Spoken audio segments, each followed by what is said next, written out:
A las 7 en punto de la mañana, un vecino, sorprendido pero rápido en actuar, tomó el teléfono y llamó al 911. Aunque estaba conmocionado por lo que había visto o escuchado, su instinto se activó y en cuestión de segundos estaba reportando la emergencia a las autoridades. 2 oficiales de policía de Lakeland llegaron al lugar en cuestión de minutos. Sin dudarlo, entraron al edificio. Uno de los oficiales tomó la radio y pidió la presencia de los detectives.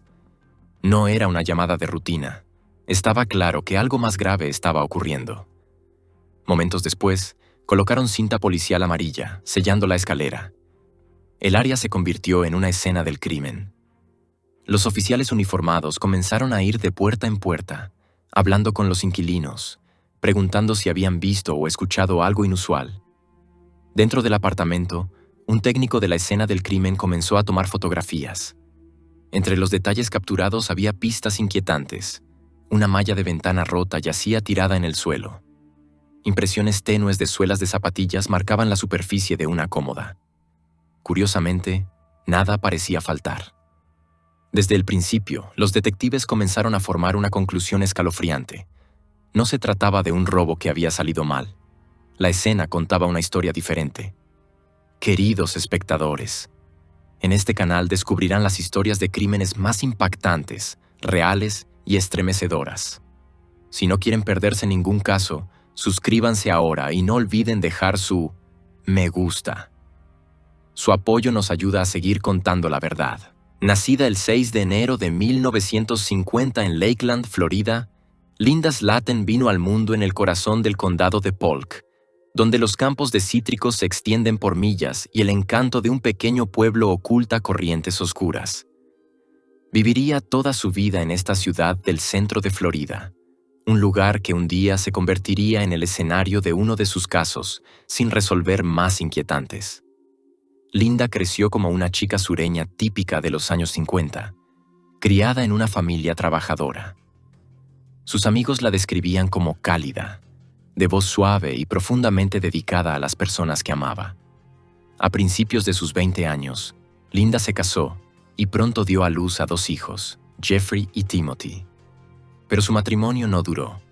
A finales de la década de 1970, Linda era madre soltera, criando a sus hijos sola mientras trabajaba duro para mantener a la familia a flote. Para los de afuera, era una vida sin sobresaltos. Pero detrás de escena, Linda luchaba por reconstruirse. Trabajaba en distintos empleos para mantener a sus hijos y se apoyaba en su fe y en sus amigos para encontrar fuerzas. Estaba decidida a darles a Jeffrey y a Tim un hogar estable, incluso si eso significaba sacrificar sus propias ambiciones y comodidades. A pesar del peso que cargaba, Linda se mantenía optimista. Era conocida en su vecindario por su amabilidad y cortesía. Sus hijos la adoraban. Para ellos, era más que una madre. Era su protectora, su todo.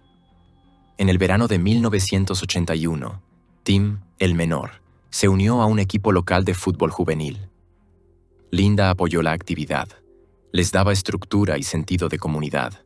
Lakeland, Florida, aún respiraba el calor húmedo del verano en la tarde del jueves 3 de septiembre de 1981.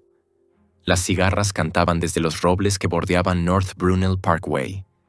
Las luces de los porches se encendían una a una, y el edificio de ladrillo de 2 pisos en el 1404 de Kettles Avenue parecía tan seguro y ordinario como cualquier complejo de clase trabajadora del estado. Linda, de 31 años, se había mudado allí solo unas semanas antes, decidida a escribir un nuevo capítulo tras separarse de su esposo. De día trabajaba como cajera en una tienda local, pero de noche era una madre soltera plenamente presente, decidida a transformar las asperezas de la vida en algo más suave para sus hijos, Jeff y Tim. Aquel jueves comenzó con esperanza. El turno de Linda terminó cerca del anochecer, y tras registrar su salida, se apresuró hacia el estadio Bryant para recoger a Jeff de la práctica de fútbol. El entrenador asistente, un joven amable de unos 20 años llamado Joe Mills, que a menudo llevaba a los niños a casa cuando los padres andaban escasos de gasolina, les ofreció un aventón. Jeff y Tim subieron al Chevrolet Chevette marrón de su madre, con las sombreras chirriando, hablando sin parar sobre el nuevo libro de jugadas del equipo. En la cocina del apartamento, Linda frió hamburguesas, condimentó la salsa con pimienta negra como le gustaba a Tim, y sirvió a los niños en platos desiguales mientras un televisor portátil zumbaba con la programación de la noche del jueves. Llamó a su hermana Judy alrededor de las 8, bromeando con que los únicos hombres en su vida eran 2 compañeros de cuarto salvajes y Walter Cronkite. Judy escuchó una risa filtrarse por la línea, de esas que revelan a una mujer exhausta pero empeñada en mantenerse optimista. Luego, Linda prometió devolverle los recipientes Tupperware la próxima semana. Dijo, «Te quiero», y colocó el auricular en su base. Sería su última conversación. Hacia las 10:30 de esa noche de jueves, el pequeño apartamento en Kettles Avenue había caído en su acostumbrado silencio. El suave resplandor ámbar de las lámparas del salón proyectaba sombras alargadas sobre el suelo, mientras el ventilador de techo zumbaba arriba. Los niños habían desplegado el sofá-cama, extendiendo las sábanas sobre el colchón elástico. Jeff, el mayor por 3 años y orgulloso de su papel autoimpuesto de protector, tomó el lugar más cercano al pasillo. Decía que así podía tener mejor vista en caso de que algún monstruo intentara colarse. Era una vieja tradición entre ellos, un vestigio de cuando Tim era más pequeño y aún tenía dificultades para dormir sin una luz de noche. Cerca de él, aferrado con fuerza en las pequeñas manos de Tim, había un bate de béisbol infantil de madera. Su madre, Linda, les había permitido tenerlo cerca por si acaso, aunque todos sabían que era más un objeto de consuelo que una herramienta de defensa. Un talismán, no un arma real. En la pequeña cocina, el suave tintinear de los platos marcaba el final de la limpieza nocturna. Linda salió momentos después, secándose las manos húmedas con un paño. Se detuvo un instante para contemplar la escena. Sus hijos ya relajándose, el apartamento finalmente tranquilo. Inclinándose sobre el respaldo del sofá, besó cada frente con la suavidad ritual de cada noche. El autobús llega a las 7 en punto. Les recordó, alisando el cabello rebelde de Jeff. No lleguen tarde. Señaló el rincón donde yacía arrugado el jersey de práctica de fútbol de Jeff. Pon eso en el cesto o tu entrenador pensará que practicas en un pantano. Sus pasos resonaron suavemente por el pasillo, pasando la puerta entreabierta del baño y entrando en el pequeño dormitorio del fondo. La puerta se cerró tras ella con un clic, con una sensación de final que marcaba el término de las responsabilidades del día. Afuera del edificio, bajo el espeso manto de la noche húmeda de Florida, alguien más comenzaba su propia coreografía oscura. En las sombras del patio, medio oculto por las ramas caídas de un roble y la bombilla quemada sobre la unidad B, un hombre permanecía inmóvil, observando. Se fundía con el silencio como una estatua olvidada, inadvertido, anodino. Si alguien lo hubiera visto unas horas antes, podría haberlo confundido con un repartidor, o tal vez con un vecino de otro edificio. Había estado allí antes, varias veces, de hecho, siempre durante el día, siempre bajo el disfraz de algo ordinario. Pero la noche cambia las cosas. La familiaridad adopta otra forma en la oscuridad. Los rostros conocidos se vuelven siluetas, y las leyes en las que confías comienzan a parecer negociables. No era algo al azar. Sabía qué unidades estaban ocupadas, qué inquilinos trabajaban turnos nocturnos, qué puertas crujían al empujarlas. Y sabía algo específico sobre ese apartamento. La ventana del dormitorio en la unidad C no cerraba bien desde que Linda la había forzado a abrirse durante la mudanza meses atrás. Había querido arreglarla. Nunca lo hizo.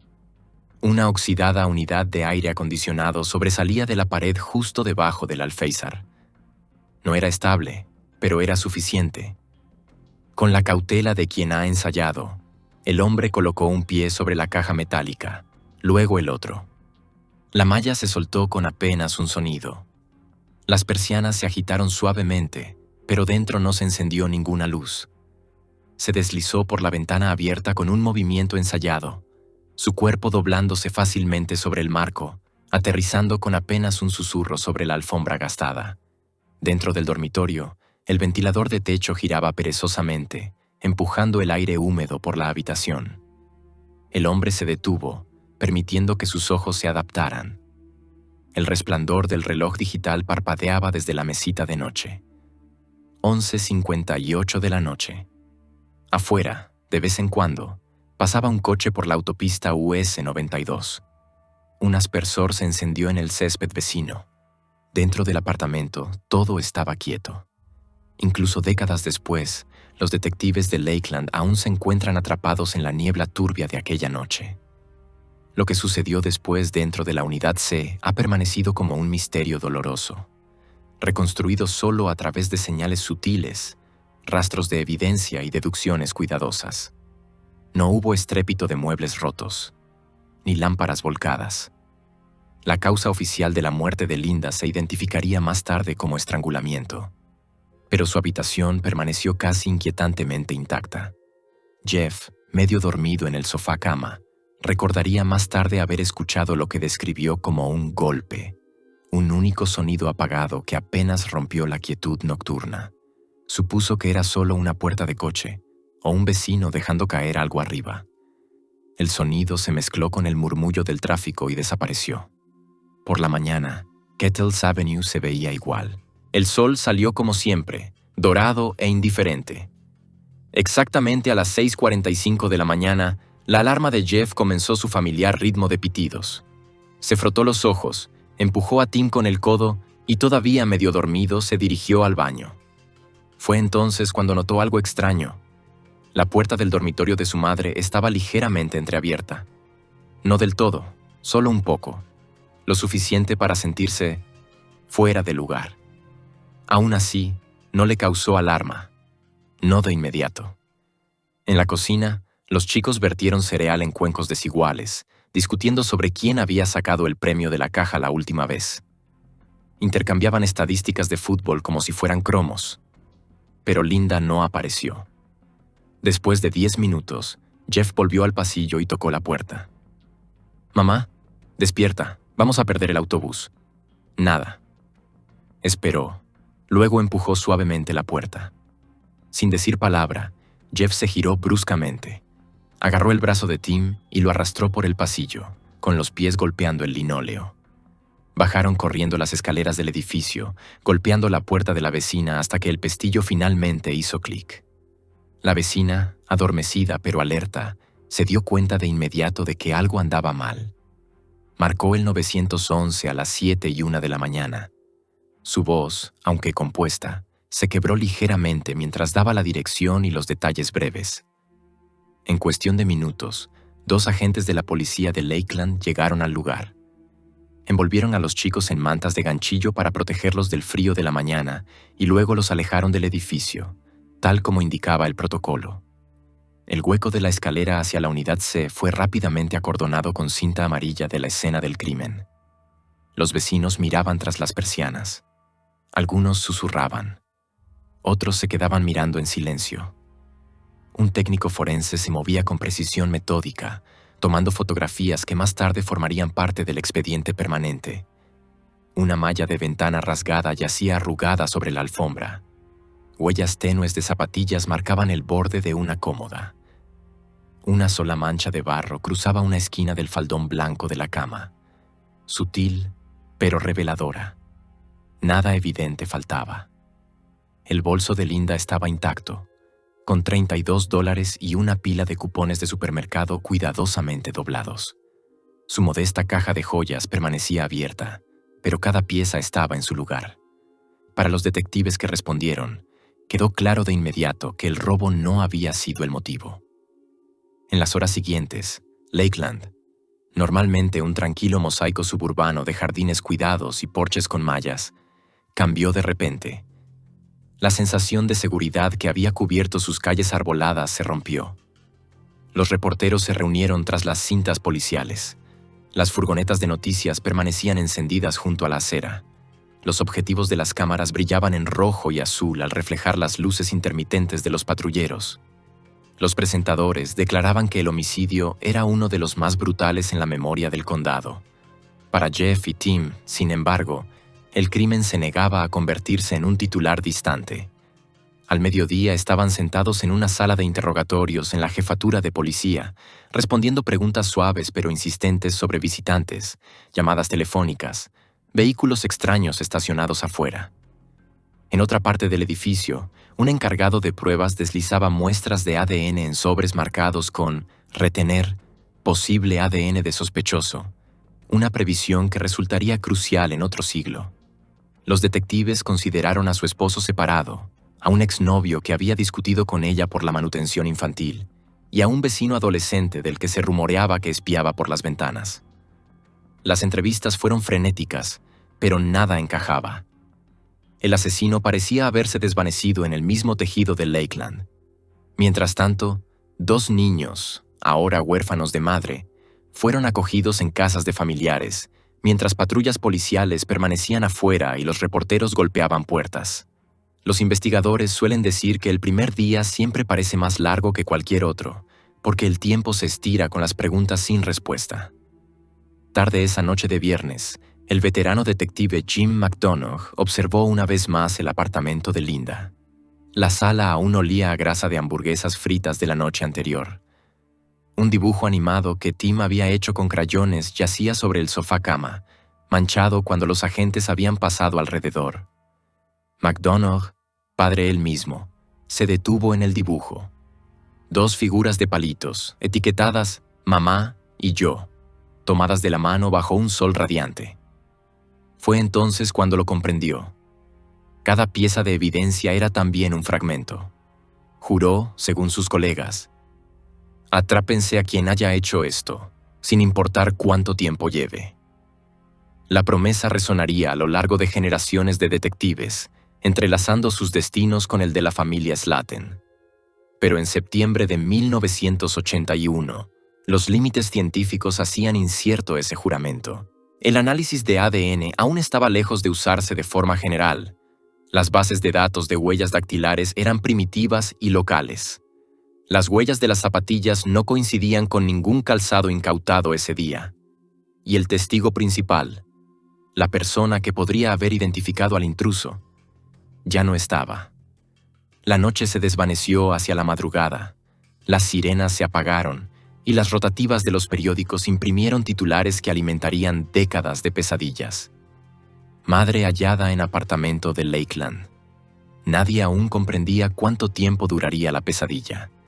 Mientras tanto, Joseph Clinton Mills, ahora un camionero de larga distancia casado, vivía a 25 millas, en Kathleen, Florida, criando una familia, entrenando a equipos juveniles y asistiendo a parrilladas comunitarias donde charlaba con naturalidad con los agentes del sheriff.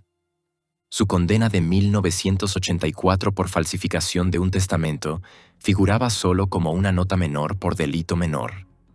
Nadie la relacionaba con un homicidio largamente dormido. Mills se encontraba a veces con Tim en el supermercado y le preguntaba, con una preocupación casi piadosa, si los detectives ya habían resuelto todo. Esos encuentros, testificaría Tim más tarde, se sentían reconfortantes en aquel momento y monstruosos en retrospectiva. Sin embargo, incluso mientras el asesino se mezclaba libremente, la investigación avanzaba en formas más pequeñas y menos visibles. Subvenciones permitieron al Departamento de Policía de Lakeland digitalizar los archivos de casos fríos.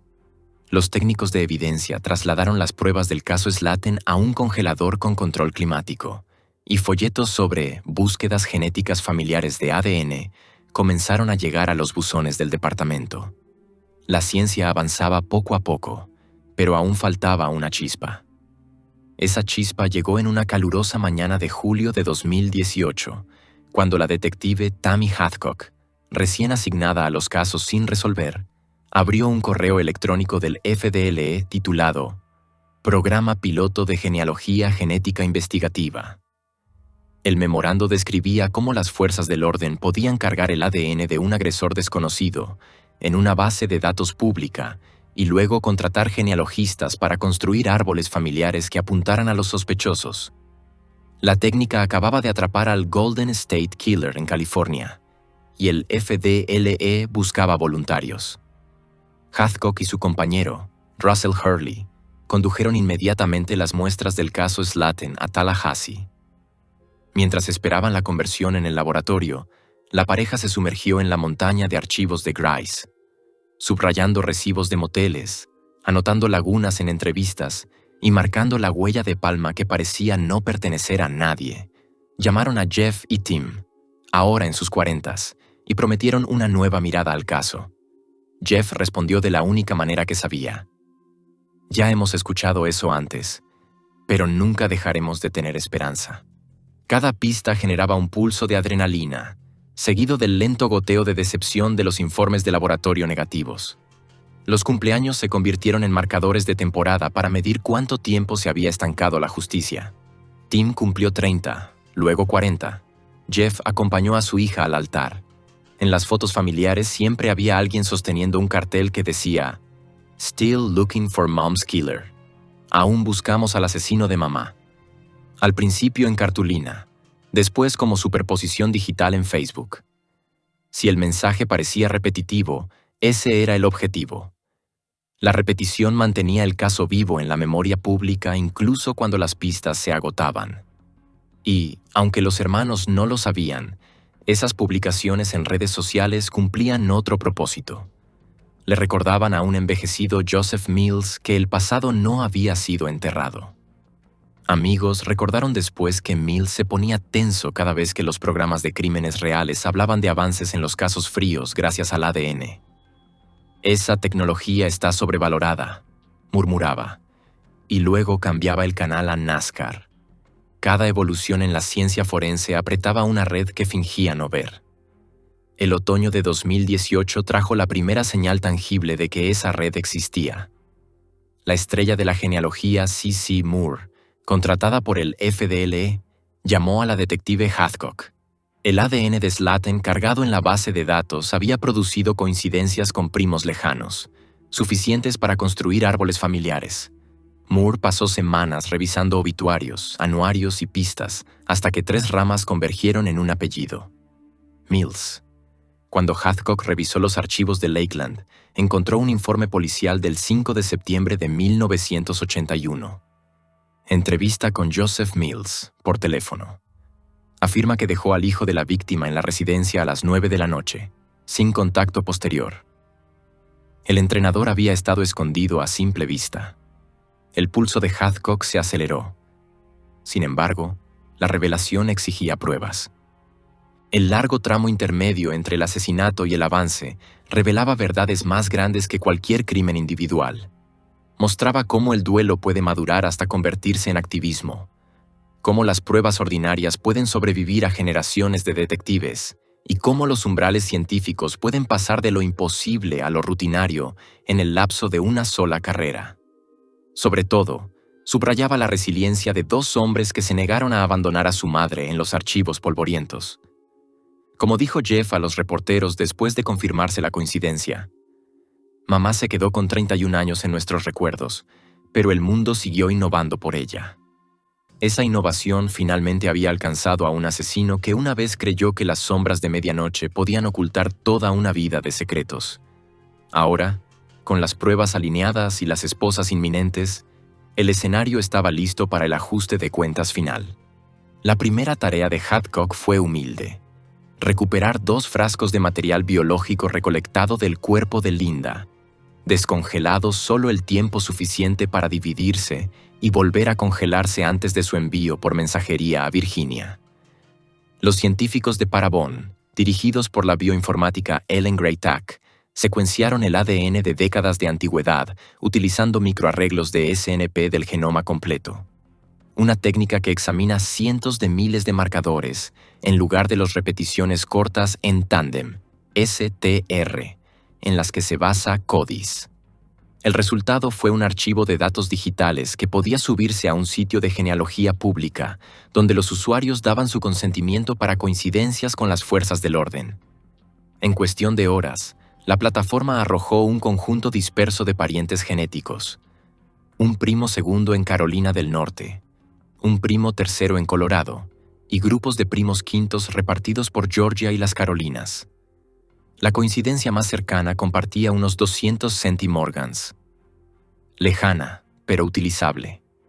Eso fue suficiente para que la genealogista principal de Parabon, C.C. Moore, comenzara a tejer un árbol genealógico.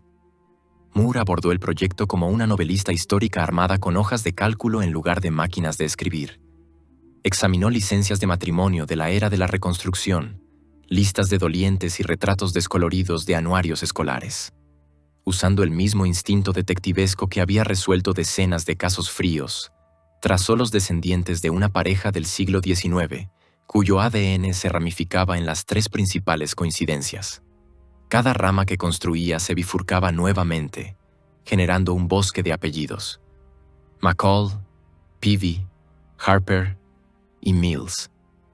Cuando Moore superpuso esos nombres en los directorios de direcciones del condado de Polk de principios de los años 80, solo un nombre encajaba en los criterios combinados de edad, sexo, proximidad y probabilidad genética: Joseph Clinton Mills, entonces un residente de Lakeland de 21 años. Su nombre le sonó vagamente familiar a Hathcock, quien localizó un antiguo resumen de entrevista en el archivo Slatten.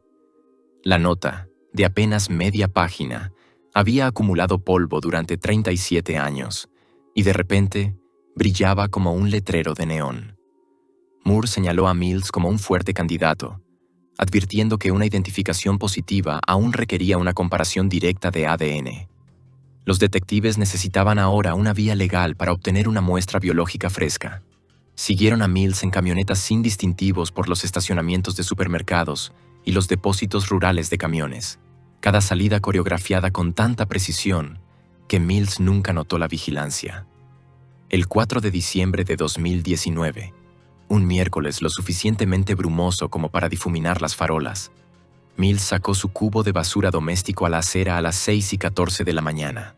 La ley de Florida considera que la basura abandonada es de dominio público, así que los investigadores actuaron antes de que llegara el camión de recolección.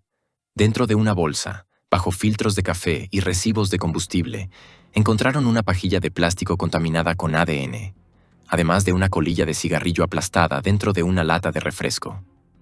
El laboratorio del FDLE extrajo células epiteliales de la pajilla y las comparó con el perfil de 1981.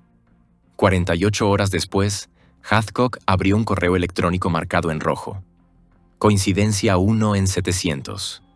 Imprimió el certificado y se lo llevó a Hurley, quien lo observó en silencio hasta que se le llenaron los ojos de lágrimas.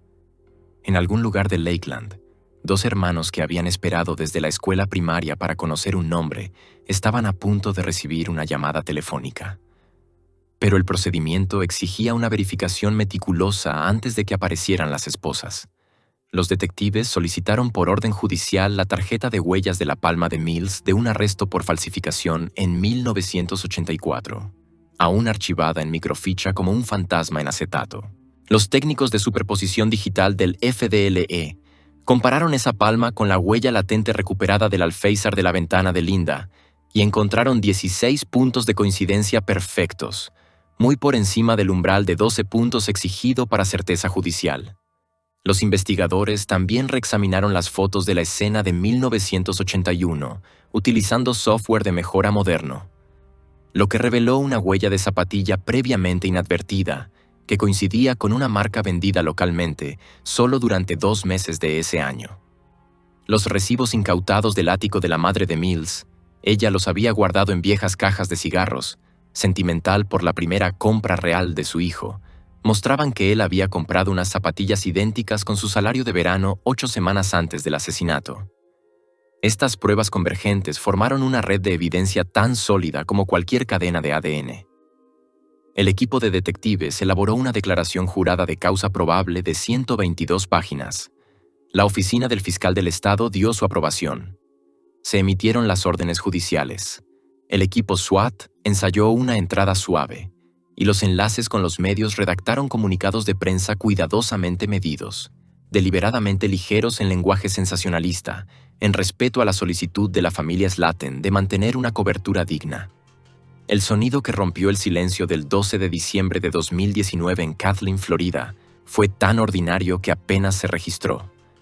El motor diésel de un vehículo al ralentí junto a la acera, seguido de 3 golpes medidos en una puerta beige. En el interior, Joseph Clinton Mills, 58 años, curtido por décadas de conducción de camiones de larga distancia, se levantó de su sillón reclinable, esperando un paquete o tal vez a un vecino devolviendo unas tijeras de podar prestadas. En cambio, abrió la puerta a un escenario sacado directamente de un drama policial televisivo.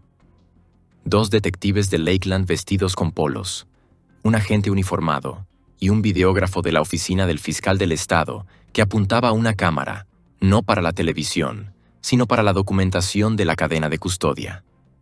La detective principal, Tammy Hathcock, habló primero, con una voz lo suficientemente serena como para estabilizar el enfoque automático de la cámara. Señor Mills, tenemos una orden de arresto en su contra por el homicidio de 1981 de Linda Patterson Slayton. El nombre, olvidado por la mayoría del condado de Polk, golpeó a Mills como una puerta de acero que se cerraba de golpe. Mills no ofreció resistencia mientras los agentes le aseguraban las muñecas con esposas. Su esposa, desconcertada, observó cómo el hombre al que conocía desde 1985 era escoltado hacia un coche patrulla, mientras los vecinos levantaban las persianas y grababan clips con sus teléfonos móviles para publicarlos en las redes sociales. De regreso en la jefatura de Lakeland, la maquinaria procesal comenzó a funcionar con precisión. Mills fue fotografiado, se le tomaron las huellas dactilares y fue sentado en la sala de entrevistas número 2, cuyas paredes estaban pintadas de un color marfil neutro, pensado para mantener las emociones planas. Los detectives Hathcock y Russell Hurley entraron con una carpeta negra delgada, de más de 100 páginas. Comenzaron con la lectura de sus derechos Miranda. Él asintió, con los labios apretados. Durante 40 minutos se mantuvo hermético, meciéndose suavemente, con los dedos marcando una síncopa que solo él comprendía. Entonces Hathcock deslizó 3 fotografías hacia él. La huella palmar latente del alféizar de la ventana de Linda, la huella tomada a Mills en su ficha de arresto de 1984 y la superposición del FDLE que brillaba en verde neón. Ella dejó que el silencio se extendiera, una táctica que enseñan los expertos en simposios de casos sin resolver. Deja que la evidencia hable. Mills inhaló, con los ojos húmedos, pero sin que las lágrimas llegaran a derramarse. Nadie debía salir herido, murmuró, una confesión que aún no era legalmente completa, pero que más tarde sería admisible como una admisión en contra de su propio interés. Momentos después pidió un abogado. La entrevista terminó. Sin embargo, esa frase había entreabierto una puerta que los fiscales pronto abrirían de par en par. Acusado de asesinato en primer grado y allanamiento con agresión, Mills ingresó en la cárcel del condado de Polk, mientras un alguacil fijaba la hoja de registro del día en un tablón de corcho titulado Nuevos ingresos. Los reporteros actualizaban la cola en línea hasta que apareció su foto policial. Cabello plateado, boca caída, mono naranja. El caso saltó de noticia local a titular nacional antes de que el sol de la tarde completara su arco. Los podcasts de crímenes reales, siempre hambrientos de nuevo contenido, grabaron episodios de emergencia. Sin embargo, la cobertura se mantuvo sorprendentemente mesurada, sin recreaciones morbosas, sin miniaturas sensacionalistas, gracias en parte a una petición de los hermanos Slaten durante su primera conferencia de prensa. La noticia del arresto se propagó por Lakeland en cuestión de minutos. Jeff y Tim Slayton, notificados una hora antes para evitar un golpe mediático, emitieron una breve declaración. El nombre de nuestra madre finalmente puede estar junto a la palabra justicia. Los detectives, respetando el deseo de dignidad que los hermanos habían mantenido durante años, compartieron solo los hechos esenciales. Una coincidencia de ADN, un arresto y cargos de asesinato en primer grado y allanamiento. El triunfo genealógico resonó más allá del condado de Polk. Cece Moore, hablando en un segmento noticioso, explicó cómo el caso subrayaba una verdad frecuentemente malinterpretada. La genealogía forense no entrega sospechosos en bandeja de plata, sino que ofrece una dirección que debe ser reforzada mediante el trabajo policial tradicional. Su árbol genealógico, elaborado con hojas de cálculo, proporcionó un apellido, pero fue el trabajo en la sala de evidencias de Hathcock, los analistas de huellas del FDLE y la recolección matutina de basura lo que aseguró la acusación. Moore lo comparó con entregar un mapa del tesoro. Los detectives aún deben cavar. Parabon registró el éxito en su base de datos pública, señalando que la identificación de Mills marcaba una de las primeras condenas en Florida, en pasar de una pista genealógica a un arresto en menos de 6 meses. Agencias policiales de todo el país solicitaron copias como guía de estudio. Detrás de los titulares, los hermanos Slaten experimentaron una emoción imposible de encasillar en hashtags. Jeff, el mayor, dijo que el informe de la coincidencia le pareció un experimento de física que doblaba el espacio-tiempo. De repente, 1981 y 2019 eran el mismo día. Tim admitió alternar entre oleadas de ira y alivio frágil. Se estremeció al recordar compartir papas fritas con el entrenador Joe después de la práctica, sin sospechar nunca que estaba frente al hombre que había destruido su infancia. El Departamento de Policía de Lakeland organizó asesoramiento psicológico especializado en duelo por justicia retrasada, mientras los fiscales programaban audiencias preliminares diseñadas para minimizar la retraumatización. Una concesión especial. Los hermanos podrían testificar de forma remota durante las mociones previas al juicio mediante una transmisión de circuito cerrado, evitándoles la proximidad a Mills hasta que fuera absolutamente necesario. Los expedientes judiciales suelen avanzar lentamente, pero las primeras mociones procedieron con una velocidad inusual debido a la solidez de las pruebas, y porque el propio abogado de Mills insinuó en privado la posibilidad de un acuerdo de culpabilidad para evitar un juicio con pena de muerte cuya montaña forense resultaba insuperable. Al final del año, el caso había pasado de «¿quién lo hizo?» a «¿cómo se declarará?». Y para los hermanos ese cambio fue sísmico. Se habían acostumbrado a aniversarios marcados por vigilias con velas, carteles y bloqueos investigativos. Ahora cada fecha traía hitos de progreso, plazos de descubrimiento cumplidos, certificaciones de laboratorio devueltas, aplazamientos de la defensa denegados. Reflexionando sobre el avance genealógico, la detective Hathcock comentó durante un seminario web: «Esta tecnología no es una varita mágica, es un altavoz que llama a los investigadores a reexaminar los casos que creían silenciosos». Para Linda Slaten, la llamada fue respondida. Su historia ya no susurraba en los rincones polvorientos de una sala de evidencias, sino que resonaba con fuerza en los calendarios judiciales, en los simposios policiales y en las voces aliviadas de 2 hijos que nunca dejaron de creer que la ciencia alcanzaría al mal. Detrás de los muros del tribunal, la defensa sopesaba opciones. Las pruebas acumuladas contra Mills formaban una estructura imposible de desmontar. Una coincidencia de ADN de 1 en 700 octillones proveniente de 1981. Unas huellas palmares más antiguas que los discos compactos pero ahora verificadas digitalmente. Y un puñado de antiguos padres de Pop Warner que recordaban a Mills preguntando a Tim Slaten por los avances de la policía a principios de los años 90. La ley de Florida es tajante con los acusados de pena capital. Si los fiscales solicitan la muerte y el jurado vota 8-4 a favor, la sentencia puede imponerse. Cuando los abogados defensores tomaron declaración a la genealogista Cissy Moore y se dieron cuenta de que su testimonio sobre el árbol familiar se alineaba perfectamente con los informes de laboratorio del FDLE, se acercaron a la oficina del fiscal del estado. Los hermanos dieron su aprobación para considerar un acuerdo. Cualquier cosa para evitar revivir los interrogatorios. El 28 de enero de 2022 se convirtió en la fecha de inflexión. En una reunión a puerta cerrada, con los hermanos presentes, los fiscales y 2 consejeras de víctimas, la fiscal adjunta Jaime Wallace resumió la oferta. Mills se declararía culpable de los 3 cargos. Jeff Slaten hizo una sola pregunta: ¿tendremos que volver a verlo en otra audiencia? Wallace respondió que no. La libertad condicional en Florida está abolida para los crímenes cometidos después de 1995 y rara vez se concede para los anteriores. Jeff miró a Tim. Ambos asintieron, con lágrimas que se desplazaban sin caer.